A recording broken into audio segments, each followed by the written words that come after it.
लोकशाहीचा बुलंद आवाज, रिपब्लिकन वार्ता, महाराष्ट्र। छत्रपती संभाजीनगरमध्ये बौद्ध लेणी बचाव मोर्चा निमित्त भीमसैनिक लाखोंच्या संख्येने एकवटले। छत्रपती संभाजीनगर घोषणाबाजीने परिसर दणाणला। बातमी छत्रपती संभाजीनगर औरंगाबाद। डॉ. बाबासाहेब आंबेडकर मराठवाडा विद्यापीठालगत असलेल्या बुद्ध लेणी धम्म भूमी बचावच्या मागणीसाठी आज छत्रपती संभाजीनगरात अखिल भारतीय भिक्खू संघाच्या नेतृत्वात अतिविशाल महामोर्चा आयोजित करण्यात आले होते। यावेळी सर्व आंबेडकरी पक्ष संघटना गटतट विसरून या महामोर्चात सहभागी झाले होत्या।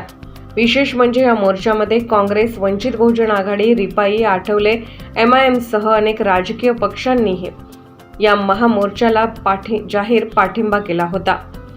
या महामोर्चात सहभागी होण्यासाठी आज सकाळपासूनच शहराबाहेरील मराठवाड्याच्या कानाकोपऱ्यातून लाखोंच्या संख्येने बौद्ध उपासक क्रांती चौकात गोळा झाले होते। या महामोर्चाच्या मार्गावर विविध पक्ष संघटना आणि सेवाभावी संस्थांच्या वतीने मोर्चेकऱ्यांसाठी छत्रपती संभाजीनगर औरंगाबाद डॉ. बाबासाहेब आंबेडकर मराठवाडा विद्यापीठालगत असलेल्या बुद्ध लेणी धम्मभूमी बचावच्या मागणीसाठी आज छत्रपती संभाजीनगरात अखिल भारतीय भिक्खू संघाच्या नेतृत्वात अतिविशाल महामोर्चा निघाला। सर्व आंबेडकरी पक्ष संघटना गटतट विसरून या महामोर्चात सहभागी झाले होते। विशेष म्हणजे काँग्रेस, वंचित बहुजन आघाडी, MIM सह अनेक राजकीय पक्षांनीही या महामोर्चाला पाठिंबा जाहीर केला होता। हा मोर्चा विभागीय आयुक्त कार्यालय येथे धडकला। त्यानंतर या मोर्चाचे सभेत रूपांतर झाले।